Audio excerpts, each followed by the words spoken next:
Today we'll see what business class is like on Singapore Airlines 737 MAX 8 on their shortest route from Kuala Lumpur to Singapore. Scheduled departure was 8:55 AM, but there were two problems. First of all, the jet bridge didn't work when the aircraft arrived, and then security at the gate was extremely slow. Only half the passengers had got through before boarding began. So it took quite a while to get on, but here we are, so let's have a look at the seat. There are 3 rows in business class, total of 10 seats, and the layout is 2-2, 1-1 and then 2-2. And this is the throne seat. This was certainly not like any 737 I've been on before. The seat itself was very comfortable, and then up there you can see headphone socket, USB, charging and a reading light. This is the foot cubby or tunnel. Certainly plenty of leg room. The cabin had a really good feel to it, really modern. There was plenty of space. Welcome drinks were served straight away.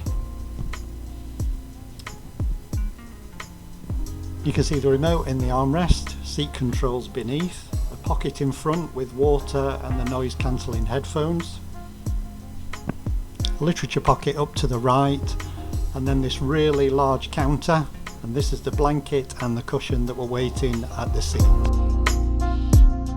I had a couple of windows to myself, one of which had a great engine view. Beneath the counter was more storage and then the life vest below. This is the cupboard at the side of the seat and the tray tables there. There's also a vanity mirror. There's a universal power outlet and USB charging again by the counter, and this is how the tray table works.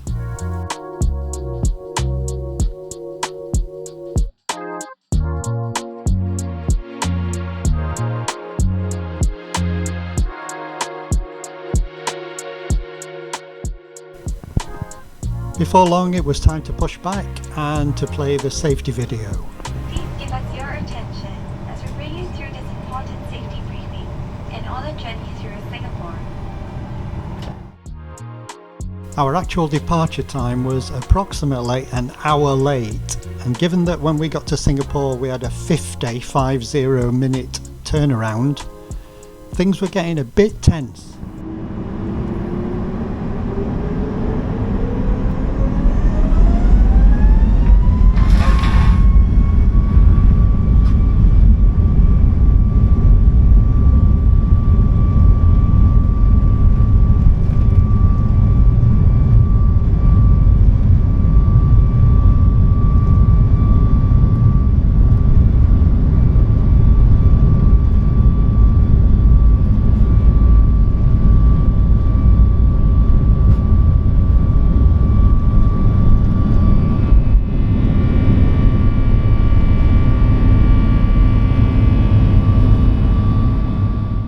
I should say about our short connection time that when I booked the flights and this option was offered, I did do some research and the overall feeling was no problem. However, a 1-hour delay didn't help. That was down to Kuala Lumpur International Airport, nothing to do with Singapore Airlines.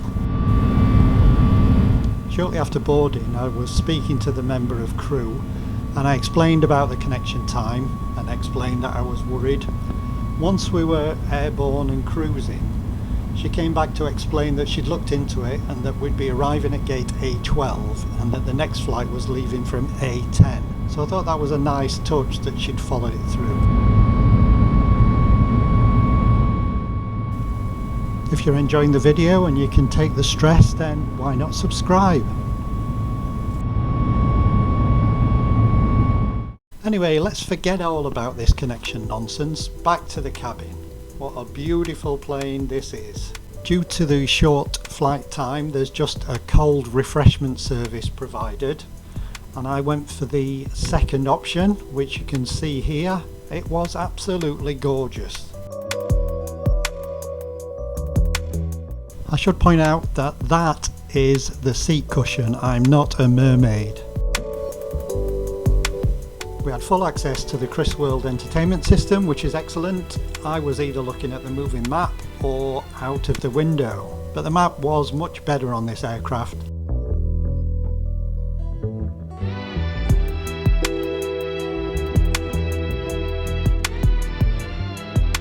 Soon enough, we were on approach to Changi. It was a great service on board. In a way, I wish the flight could have been longer. In a way, I wished it could have been much shorter. The seat was perfect. It was like being on a private jet. I've never been on a private jet. The crew were first class. I really enjoyed the meal. The only issue was the delay, and that was not the fault of Singapore Airlines.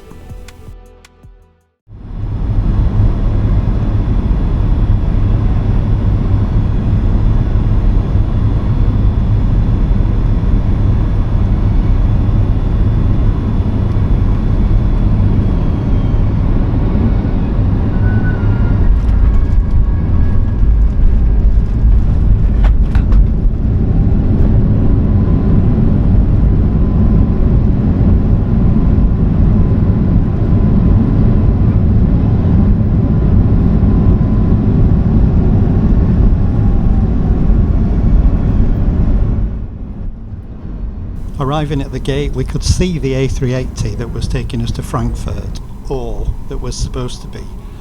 So we had 20 minutes until that was due to depart. And chatting to the crew, they were reassuring us, and then it was time to get off. Thank you. Frankfurt and Melbourne, Yes. please approach my side. Go.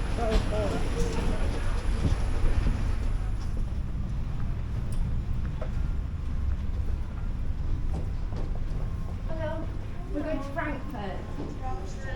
Can I see your body? Yes. So we didn't make it. We missed the connection, and in the next video I'll go into detail about how Singapore Airlines dealt with the misconnection, what they offered us, and what we ended up doing. So please stay tuned for that. For now though, thanks for watching, and I'll see you next time.